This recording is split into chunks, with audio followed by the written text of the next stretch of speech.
ह्या पद्धतीने मसाला करून तर पहा, असाच करताल. मसाला म्हणजे प्रत्येक घासाला चव, झणझणीत झटका. मसाला करताना कोणत्या मिरच्या वापरायच्या, प्रमाण, काही मसाले कोरडे भाजतात तर काही कमी तेलात भाजतात तर काही तळून घेतात. टिकवण्याची पद्धत, मार्केटमधून मिरच्या घेताना लवंगी मिरची ही तिखट असते, तर बेडगी मिरची हिला चव व रंग असतो.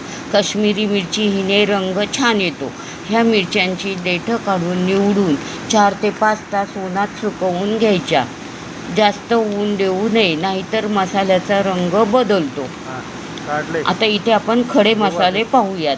धने, खोबरे, जिरे, तीळ, मोहरी, शहाजिरे, खसखस, तमालपत्र, हिंग, चक्रफूल, दगडफूल, नाकेश्वर, त्रिफळा, जायपत्री, मायपत्री, दालचिनी, लवंग, मिरी, मेथ्या, हिरवी विलायची, बडीशेप, जायफळ, सुंठ पावडर, हळद पावडर, सुकवलेला कांदा, लसूण, मीठ. ह्या सर्व साहित्यांची यादी व प्रमाण शेवटी दिलेली आहे, ती फॉलो करा. नमस्कार सर्वांना, वसुंधराज किचनमध्ये. चला तर मग आज बनवणार आहोत आपण घरगुती कोल्हापुरी स्टाईल कांदा लसूण मसाला. धने मंद हलका सुवास येईपर्यंत भाजून घेऊ. खोबरे पातळ काप करून मंद गॅसवर गोल्डन ब्राऊन रंगावर भाजून घेऊ. मोहरी, जिरे, तीळ, खसखस हे मंद गॅसवर कोरडेच भाजून घेऊ.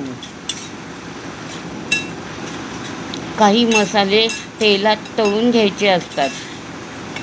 इथे मी शेंगदाणा तेलाचा वापर केलेला आहे, तर काही मसाले तेल वापरून तळून घ्यायचे असतात.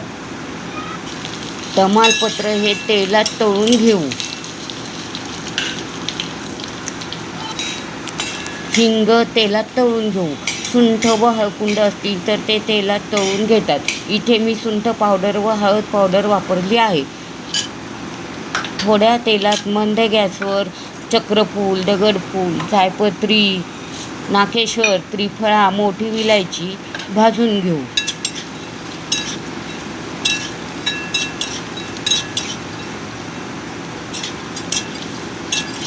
नंतर कमी तेलात मंद गॅसवर दालचिनी, लवंग, मिरी, मेथ्या भाजून घेऊ.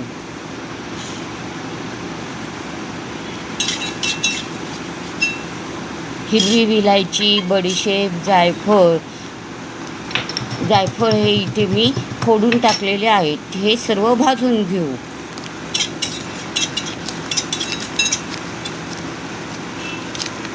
सुकवलेला लसूण व कांदा भाजून घेऊ. थोड्या तेलाचा वापर केला तरी चालेल. भाजताना रंग लालसर येतो. कांदा चांगला छान कुरकुरीत लाल रंगावरती भाजून घेऊ.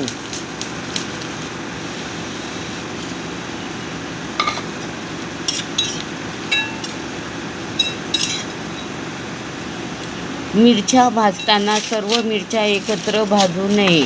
मिरच्यांची साली पातळ व जाडसर असतात. मिरच्या ह्या वेगवेगळ्या भाजाव्यात. जास्त तेलाचा वापर करू नये. तेलामुळे मिरच्यांना रंग येतो व त्या कडक कुरकुरीत होतात.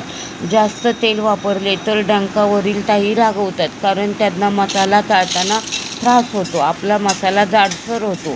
तेलाचे प्रमाण योग्य ठेवल्यास मसाला पावडरला रंग येतो व 1 वर्षभर टिकण्यास मदत होते. सर्व मसाल्याचे साहित्य थंड झाल्यावरच डंकावर दळण्यासाठी घेऊन जा.